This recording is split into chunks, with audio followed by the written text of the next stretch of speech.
बहुत कम लोग जानते हैं कि सिराजुद्दौला और टीपू सुल्तान पर जीत हासिल करने से पहले ईस्ट इंडिया कंपनी ने औरंगजेब आलमगीर से भी जंग लड़ने की कोशिश की थी, लेकिन इसमें बुरी हार का सामना करने के बाद अंग्रेजों के दूतों को हाथ बांधकर और दरबार के फर्श पर लेटकर मुगल बादशाह से माफी मांगने पर मजबूर होना पड़ा। इन इलाकों में भारत के पश्चिमी तट पर सूरत, बंबई और पूर्व में मद्रास और कलकत्ता से 20 मील दूर गंगा नदी पर स्थित बंदरगाह हुगली और कासिम बाजार अहम थे।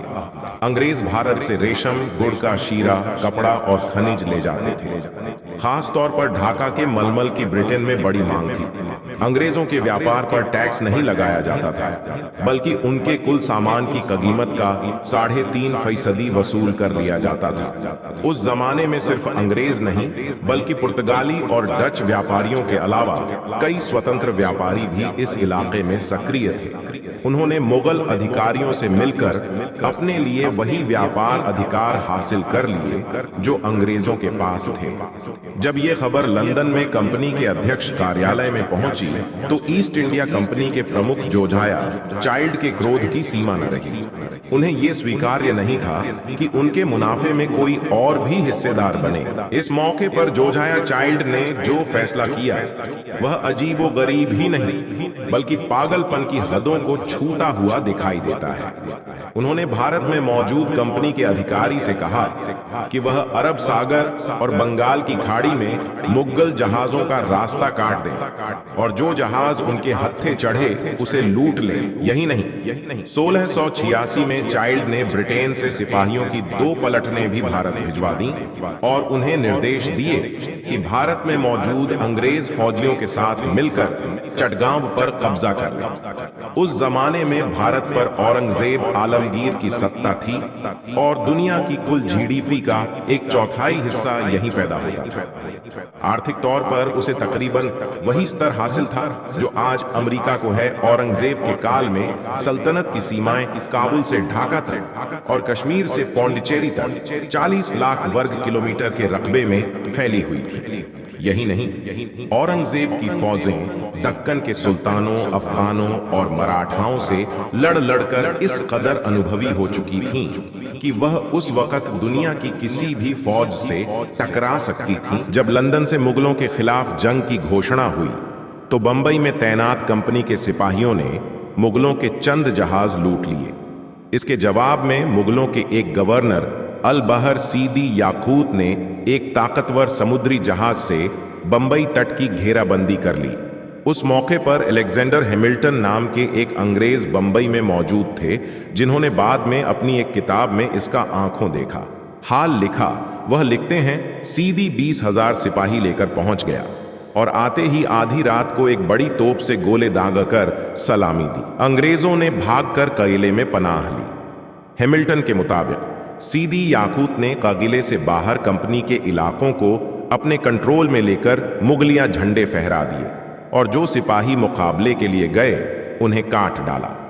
बाकियों के गले में जंजीरें पहनाकर उन्हें बंबई की गलियों से गुजारा गया।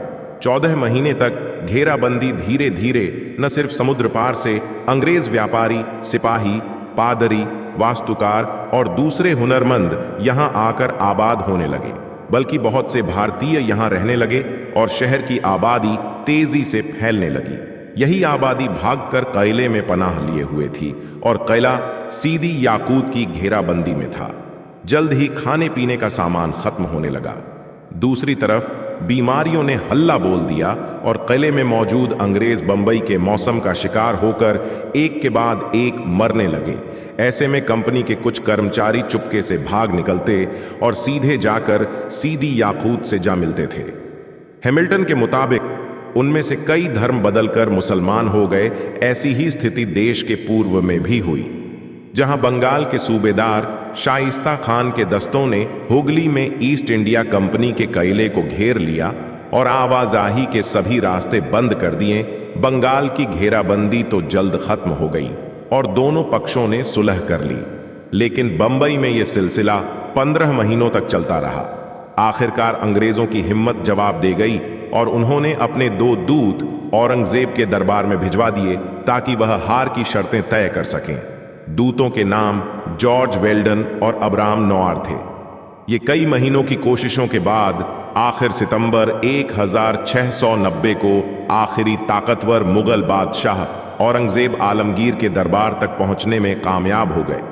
दोनों इस हाल में पेश हुए कि दोनों के हाथ मुजरिमों की तरह बंधे थे, सिर सीने पर झुके और हुलिया ऐसा कि किसी देश के राजनयिक प्रतिनिधियों की जगह वह फकीर लग रहे थे। औरंगजेब आलमगीर ने उन्हें सख्ती से डांटा और फिर पूछा कि वह क्या चाहते हैं। दोनों ने पहले गिड़गिड़ाकर ईस्ट इंडिया कंपनी के अपराध को स्वीकार किया और माफी मांगी। फिर कहा कि उनका जब्त किया गया व्यापारिक लाइसेंस फिर से बहाल कर दिया जाए और सीधी याकूत को बंबई के किले की घेराबंदी खत्म करने का हुक्म दिया जाए। उनकी अर्जी इस शर्त पर मंजूर की गई कि अंग्रेज मुगलों से जंग लड़ने का 1.5 लाख रुपए हर्जाना अदा करें। उस वक्त का 1.5 लाख रुपया आज के दौर का कईयों करोड़ रुपया होगा। आगे से आज्ञाकारी होने का वादा करें और बंबई में ईस्ट इंडिया कंपनी का प्रमुख जोझाया चाइल्ड भारत छोड़ दें और दोबारा कभी यहाँ का रुख न करें।